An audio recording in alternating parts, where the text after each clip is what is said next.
आणि लोक आजूबाजूचा झगडा करतात, तिकडे येऊ नको तिकडे येऊ नको, पाणी देत नाही आणि रात्री येऊन दरवाजा वाजवतील, काहीतरी गोटे मारतील, घरावर गोटे मारतील.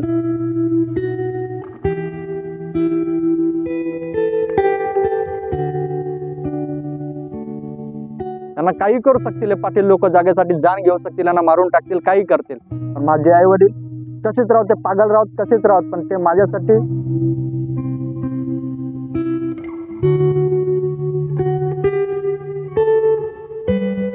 अशा प्रकारचे व्हिडिओ आवडेल. त्याच्यानंतर काय प्रॉब्लेम झाला की माझ्या बहिणीची पहिलेपासून तब्येत खराब आहे. तिची मेंटॅलिटी एकदा खराब झाली की त्या अंगावरचे कपडे सुद्धा ठेवत नाही तिथे. आता 1 महिना झाला ते जेवत नाही, काही नाही, बोलत नाही, काय नाही व्यवस्थित. आज खरंच भारत स्वतंत्र झालाय का? गोंदिया जिल्ह्यातील एका दलित कुटुंबाची वेदनादायक कहाणी. स्वातंत्र्याला 75 वर्षांहून अधिक काळ लोटलाय. देशानं विज्ञान, तंत्रज्ञान आणि विकासाच्या अनेक क्षेत्रांत मोठी झेप घेतलीय.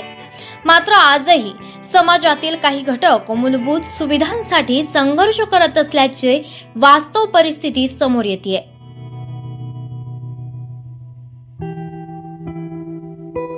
गोंदिया जिल्ह्यातील अर्जुनी मोरगाव तालुक्यातील गवर्रा गावातील वाघाडे कुटुंबाची कहाणी याच वास्तवाची जाणीव करून देते. घरात अपंग वडील, मनोरुग्ण आई, मनोरुग्ण मुलगी आणि एक मुलगा. अशा परिस्थितीत हे कुटुंब गेल्या अनेक वर्षांपासून अत्यंत हालाकीचं जीवन जगत असल्याचा दावा करत आहे.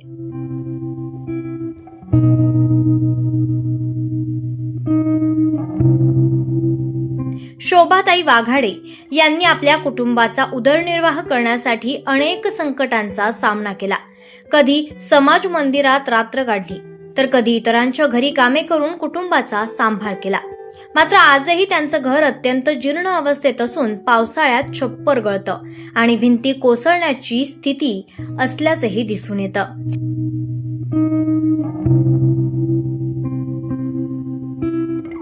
वाघाडे कुटुंबाचा आरोप आहे की त्यांना आजपर्यंत कोणताही घरकुल योजनेचा लाभ मिळालेला नाहीये. तसेच गावात त्यांच्याशी जातीय भेदभाव केला जात असल्याचाही आरोप त्यांनी केलाय.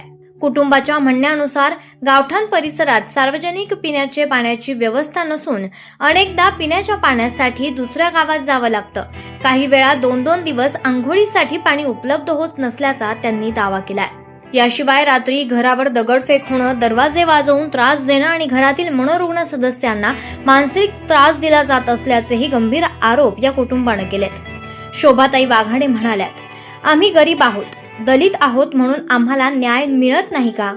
ग्रामपंचायतीकडे अनेक वेळा अर्ज केले, घर, पाणी आणि इतर मूलभूत सुविधा मागितल्या, मात्र त्यांच्या समस्यांकडे कोणीच लक्ष देत नाही. भारतीय संविधान प्रत्येक नागरिकाला समानतेचा, सन्मानाने जगण्याचा आणि मूलभूत सुविधांचा अधिकार प्रदान करतं. वाघाडे कुटुंबानं केलेले आरोप गंभीर स्वरूपाचे असून या प्रकरणाची निपक्ष चौकशी होणं गरजेचं आहे. तसेच ग्रामपंचायत आणि संबंधित प्रशासनानं याबाबत आपली भूमिका स्पष्ट करण्याचेही गरजेचे आहे. जर या कुटुंबाला खरोखरच घर, पिण्याचे पाणी आणि शासकीय योजनांपासून वंचित राहावं लागत असेल तर हा केवळ एका कुटुंबाचा प्रश्न नसून संपूर्ण व्यवस्था आणि समाजासमोर उभा राहिलेला गंभीर प्रश्न आहे.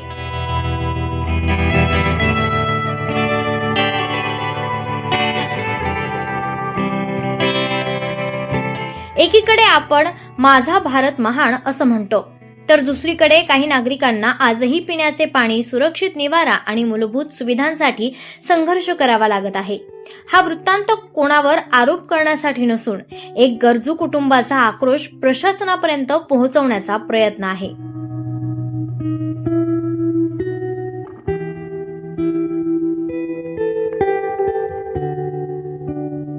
प्रश्न मात्र आजही कायम आहे. खरंच भारत स्वतंत्र झालाय का? की स्वातंत्र्य अजूनही काही घरांपर्यंत पोहोचलेलंच नाही? मी विकास केशव वाघाडे. माझे हे वडील आहेत, माझी बहीण आणि माझी आई आहे.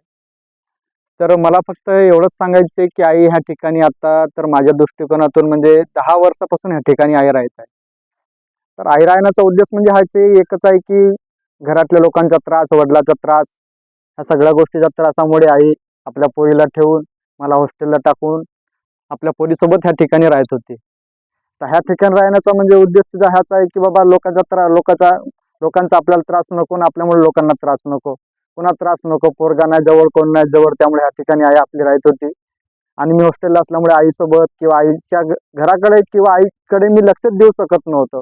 कारण की मी बिलकुल बाहेर लहानपणापासून कधी दिवाळा, दसरा, कधी सण, त्योहार कधीच बिलकुल केलो नाही. कधी लग्नाला सुद्धा आलो नाही.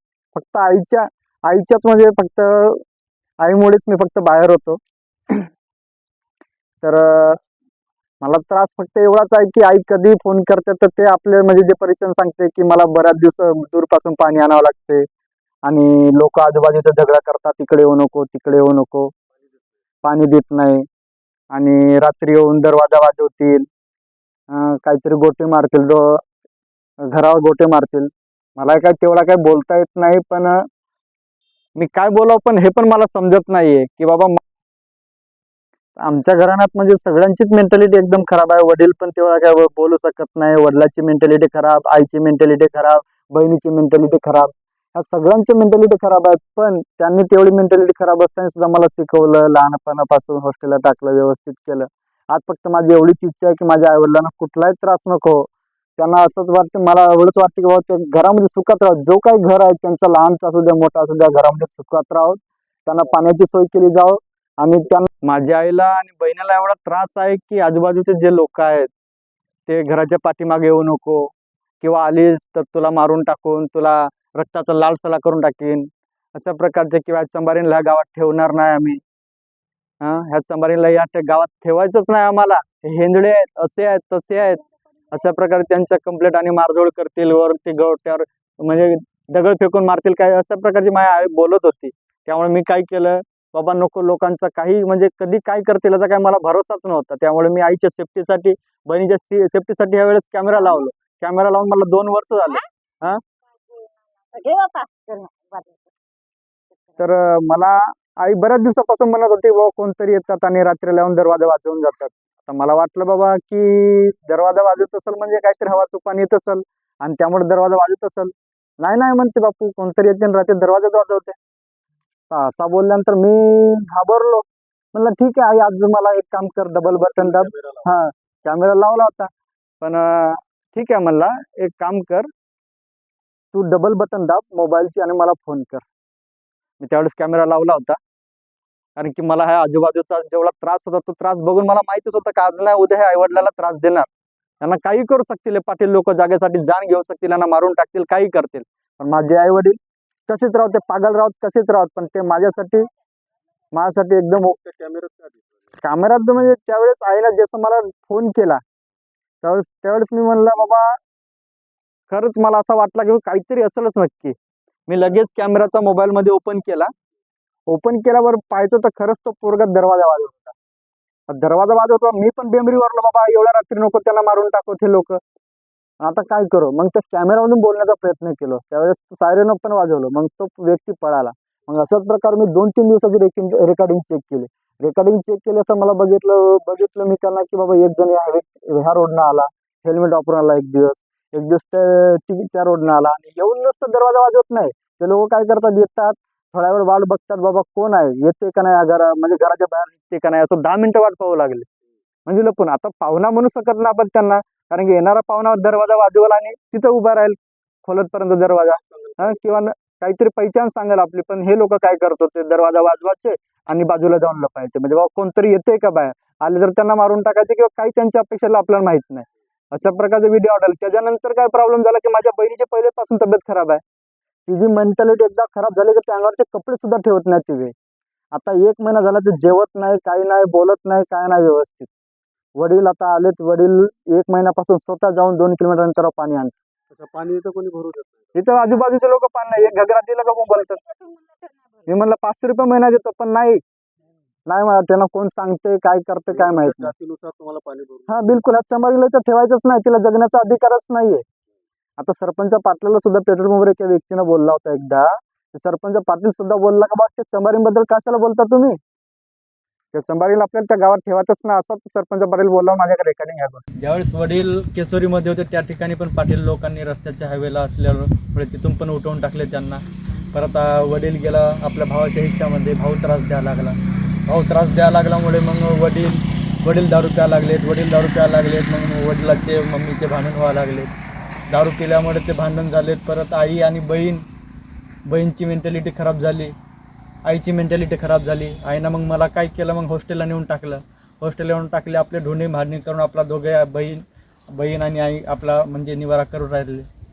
पण त्यावेळेस त्या आईची परिस्थिती अशी होती का ते का करावं तिला ते समजत नव्हतं. कसं करावं, पोराचा कसा करावा, वडिलाचा कसा करावा, आपल्या पोरीचा कसा करावा. मग ती आई काय करे, गाव सोडून आपला ह्या ठिकाणी यायला लागले गार्डनपूरमध्ये आली. एका बेगर झोपडीमध्ये राहिली. बेगर झोपडीमध्ये 1-2 वर्ष राहिली.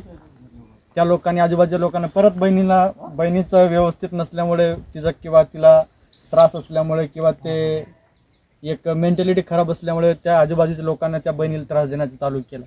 परत त्या आई तिथून पोरीला मारून टाकतील म्हणून तिथून उठली, तिथून त्यांना पळवला. आई परत त्या बोळीच्या शेजारी आली, आपल्या ह्या लक्ष्मण पाटीलच्या घराच्या माघाराला आली. त्या ठिकाणी राहिले 2-3 वर्ष. पण त्या ठिकाणी लोकांनी रस्ता बंद करून टाकला आजूबाजूचा. मी आता रस्ता बंद करून मग ते पावसाळ्यात जायचं कुठून, तर डोंगरावर पाण्यामधून ते जाण्यानं चालू करत होते. तर हा सगळा मला त्रास काय तेवढा माहीत नाही, त्यांचा काय त्यांनीच त्रास सहन केला. मग आई तिथून उठली, ह्या ठिकाणी आली. ह्या ठिकाणी साडी वगैरे बांधून ते ह्या ठिकाणी राहायला लागली. त्यावेळेस पण परत त्यांना साड्या वगैरे फॉरेस्टवाले त्रास द्यायला लागले, गावचे लोक त्रास द्यायला लागले. थोडंफार उठवण्याचा प्रयत्न केला, पण आई तरी ह्या ठिकाणी ठाम बसून राहिली, साड्या वगैरे बांधून. मी होतो पुण्याला आपला हॉस्टेलला, तर मला काहीच समजत नव्हतं काही चाललंय काय नाही. फोन नाही त्यावेळेस, काय नाही व्यवस्थित.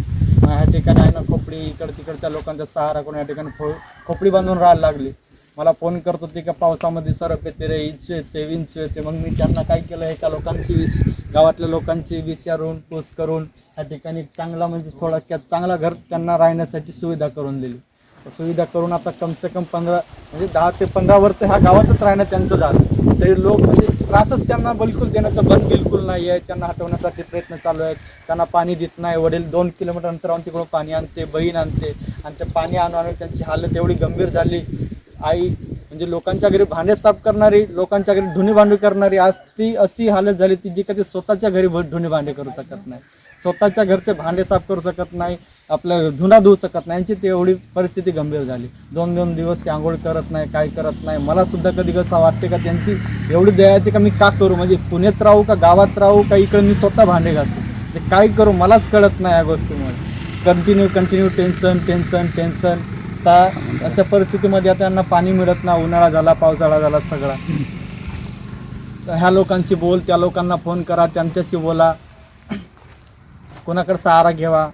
आता माझी इच्छा फक्त एकच आहे की ह्या ठिकाणी यांना फक्त पाण्याची सोय करून द्यावी आणि घर टॅक्स लावून द्यायची, फक्त माझी एवढी एकच इच्छा आहे. आणि माझ्या आईवडिलांना कुठल्याही प्रकारचा त्रास त्यांनी द्यावा ना, बस माझी एवढी इच्छा आहे. घर टॅक्स लावण्यासाठी तुम्ही अर्ज वगैरे दिला ग्रामपंचायतला? घर टॅक्स लावण्यासाठी आपण आता वेळेस 5 ते 6 वेळेस अर्ज दिलेत, पण त्यांनी आईला बुद्धू समजून त्यांना फेटाळून लावलेत. आता मी ह्या वेळेस आतापर्यंत तर कधी घर टॅक्स लावण्यासाठी दिलो नाही, पण मित्रमंडळी याला त्याला फोन करून बाबा अर्ज द्या, आईला घेऊन जा. आई गेली, पण त्यांचा अर्ज फेटाळून लावला साहेब. आता तुमची काय मागणी आहे? आता फक्त मागणी एवढी आहे का ते घर टॅक्स लावून देऊन यांना पाण्याची वगैरे सोय करून दिली पाहिजे. कारण की आज म्हणजे त्यांची ही परिस्थिती नाही का ते 2-3 किलोमीटर अंतरावर जाऊन पाणी आणून स्वतःचा निवारा करून किंवा भांडे वगैरे साफ, त्यांचं काय आंघोळी करत नाही, काय करत नाही. म्हणजे एखादा व्यक्ती सुद्धा त्यांच्या घरी यायला घाबरते, एवढ्या घाण राहतात. म्हणजे अशी त्यांची पाण्याची सोय करून दिली पाहिजे. सभाबाई वाघाडे. काय तुम्हाला काय त्रास आहे? त्रास आहे लोकांच्या, कोणी कवाड्या ठोकतात, कोणी येते, पाणी नाही देत आम्हाला, काही नाही देत. जात कोणती हो? चंबार चंबार जातो? हो, एससी मध्ये येते ना. अच्छा, किती वर्षापासून या गावामध्ये राहता? 15 वर्षापासून. गावाचं नाव? गवरला. हा. तुम्हाला कसं पाण्यासाठी घर टाक्स नाही लावून देऊन राहिले, येथून हटवायचा विचार आहे त्याचा. घर टाक्स नाही लावून देऊन राहिले, काय नाही देऊन राहिले. काऊन नाही लावून देत आहे? फार्म नेऊन दिला तर फेकून टाकतात. फार्म फाडफूड करून केरवद मध्ये नेऊन दिला का. ग्रामपंचायत कोणती येते? केरवद. पैदल जातो ना जे आम्ही. आता पाणी कुठून आणता? त्या धमदे भाऊच्या घरच्या किती लांब आहे? गाडीन पुरून पुष्कळ लांब आहे 2-4 किलोमीटर आहे. तुझं नाव बेटा? माझं सुनीता वाघाडे. जोराने. सुनीता वाघाडे. तुमचं नाव? किशोरामा वाघाड. अजून कोणता कोणता त्रास आहे तुम्हाला? असं तर असं का घर 3दा उधळते, 4-5 घरा झाले बांधून 3दा उघडते, 3दा फेकते, 3दा बांधणी, 3दा करणे, हाच तर असा आम्हाला. याच्या आधी कोणाकडे राहत होत्या? त्या तिकडे आता ते बाई आली होती ना आमच्या घरी, त्याच्या घराकडे तिकडे बेघरा म्हणून होते ते तिकडे राहत होतो. तिकडे पाण्याचा त्रास होता, झगडे भांडण करत होते. एक वट्टींच्या घर येते ते ती राहत होतो तर ते ती काट्या कुट्या लावला होती, रस्ते नव्हते ते ती राहता. कोणत्या गावी? ह्या येतीस गवरल्या मंदिर. पहिलं गाडीनपूर मध्ये राहिलो ना, आता गवरल्या मध्ये ते गवरलाच म्हणते त्याला, त्या वट्टींच्या घराकाठी. तर ते ती राहत होतो. आता यती बांधलो ते यती तसेच घर टाकसं न लावून देत ना काय न लावून देत. जो तुम्ही जो म्हणत आहात की आमच्या घरी येऊन गोटे मारतात हा. रात्री, हा. मग याची रिपोर्ट टाकले का पोलीस स्टेशन? हो टाकलून. पोलीसवाले आले होते का? हो रात्री फिरत होते, रात्री फिरत ते गाडी धरून हा. असे पाहासाठी येतून म्हणला तर आले होते का काय नाही, तर गाडी धरून चौकशी करण्यासाठी येतून म्हणला तर आम्ही घरी गिरी नसल्यावर आले असते नाही का, नाही तर एखाद महिना गाडी धरून फिरले गिरले ते. फिरले? हो गाडी म्हणजे धरून. पोलीसवाले आले, हो तुमची आले. रिपोर्ट घेतला? हो रिपोर्ट घेतला. 24 लाईव्ह महाराष्ट्र न्यूज साठी प्रशांत उके, नागपूर. विभाग संपादक.